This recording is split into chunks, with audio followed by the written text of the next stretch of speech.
O teorema de Green, ele não está restrito a regiões retangulares, né? Na verdade, a gente vai enunciar ele agora para regiões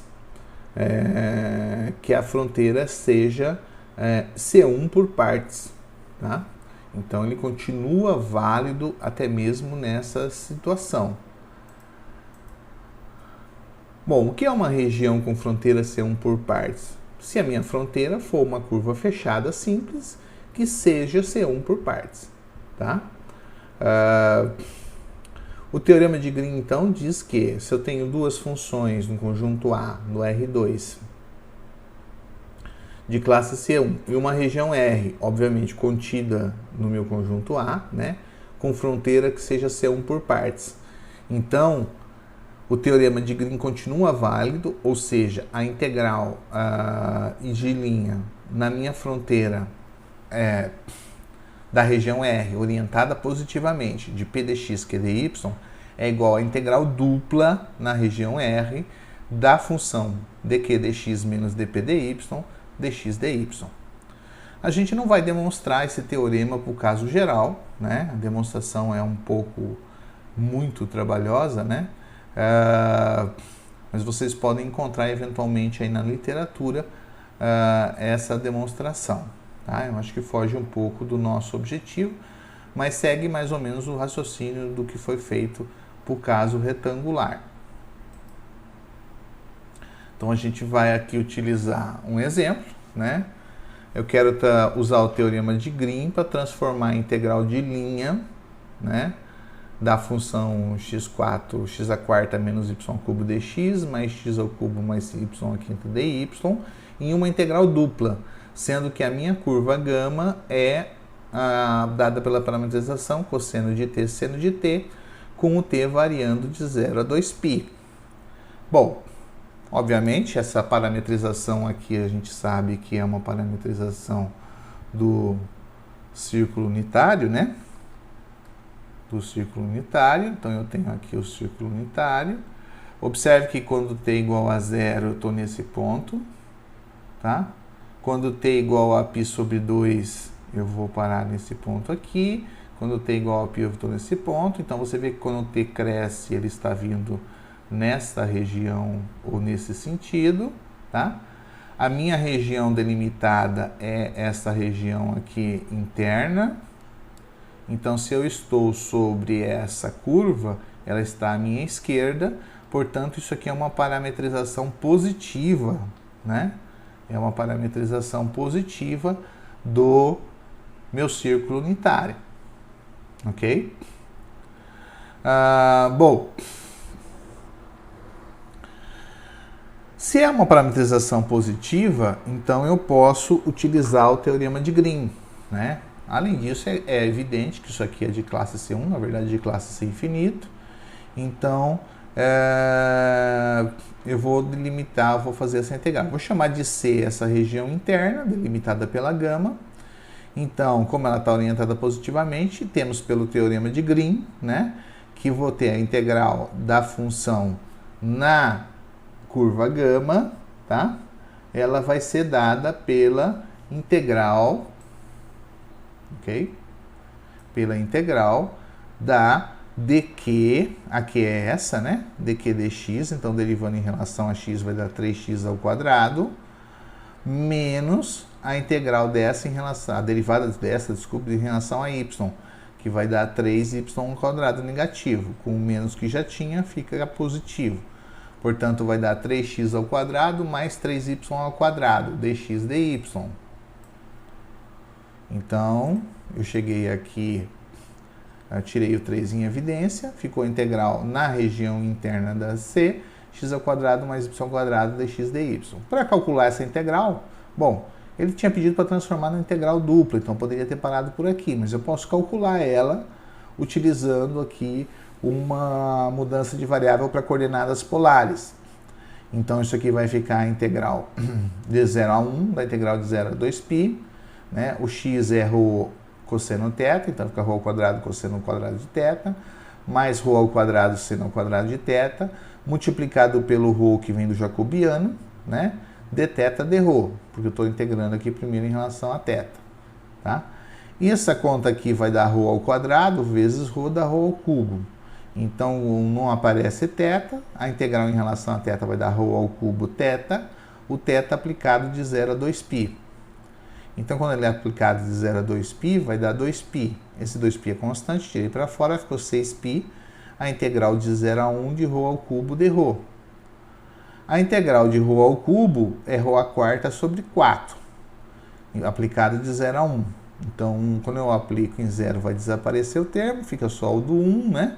Portanto, vai ficar 6π vezes 1/4. Simplificando aqui, deu 3π sobre 2. Portanto, a integral desse campo vetorial vai ser igual a 3π sobre 2.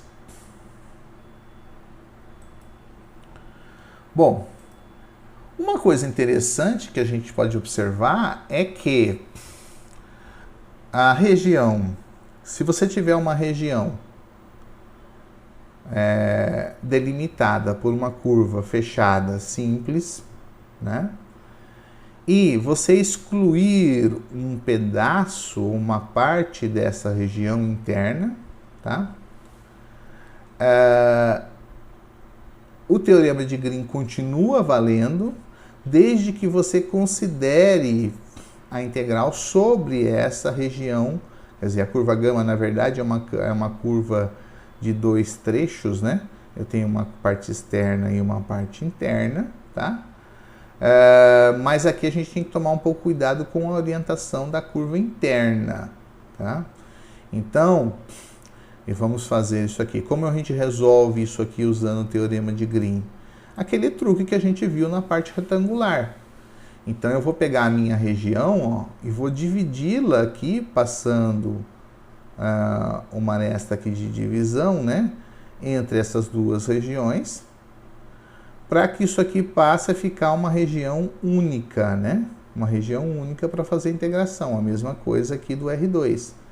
Agora, aqui eu tenho a curva gama 1 dessa minha primeira fronteira e eu tenho a curva 2 dessa segunda fronteira.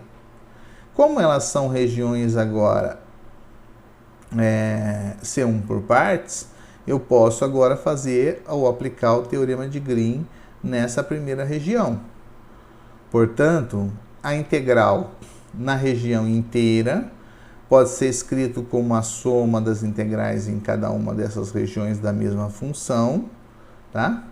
E agora eu vou aplicar o teorema de Green nessas duas.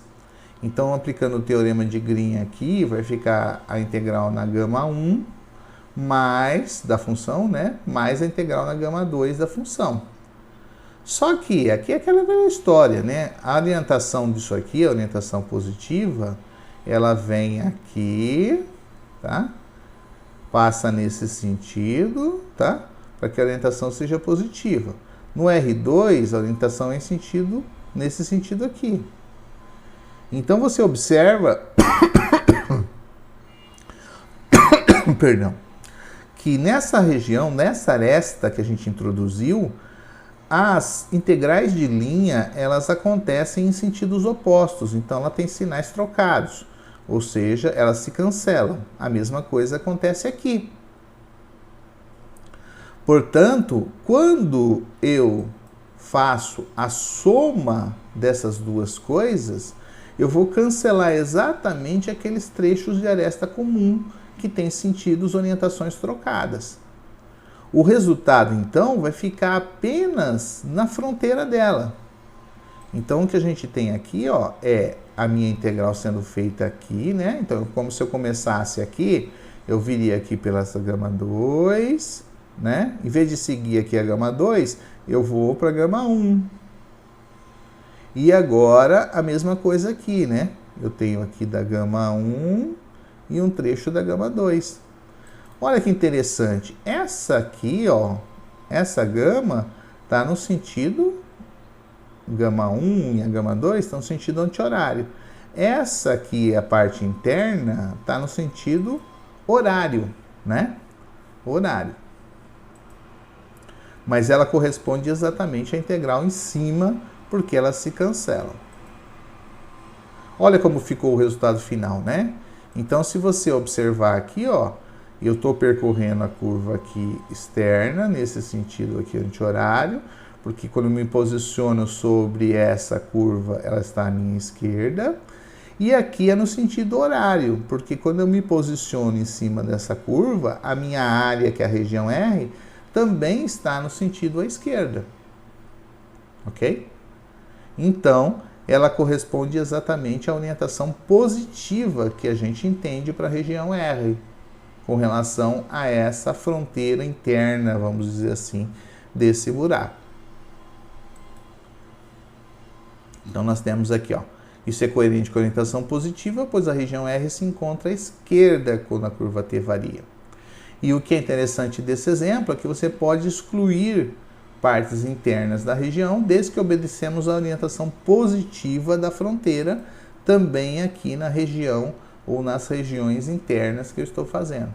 Então o teorema continua valendo, né? Nós tiramos um único pedaço aqui, mas eu poderia tirar vários pedaços dessas integrais, tá? E ele continuaria valendo o resultado do nosso teorema de Green, tá? Para regiões bastante mais complexas do que a gente viu até agora. Vamos ver uma aplicação interessante do teorema de Green, né? Uma das aplicações, que é o cálculo da área de uma região.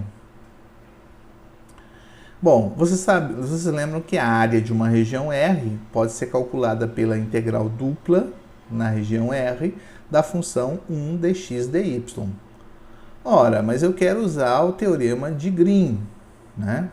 Quero usar o teorema de Green, tá aqui, ó, teorema de Green. E aqui, onde aparece a minha integral dupla na região R, aparece essa função aqui.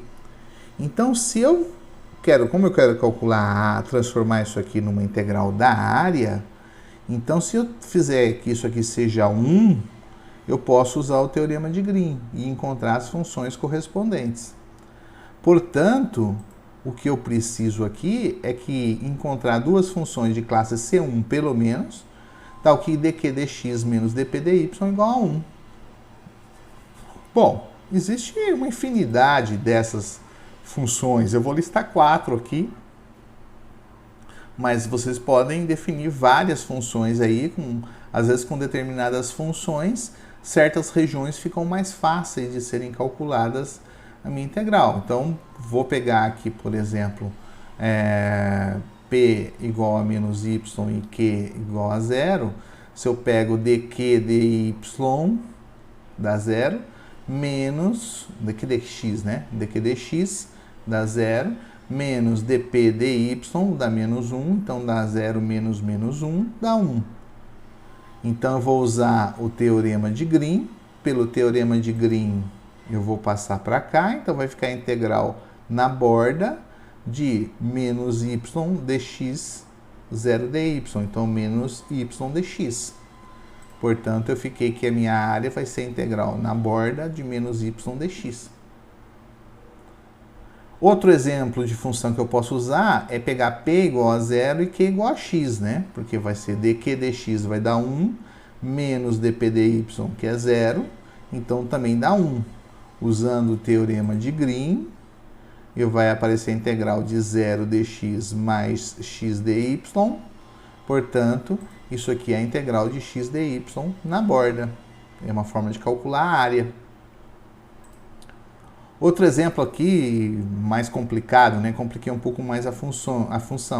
Então, eu tenho aqui p de xy igual a y ao quadrado menos y e q de xy igual a 2xy. Se eu pegar a derivada de q em relação a x, dá 2y, menos a derivada de p em relação a y vai dar 2y menos 1.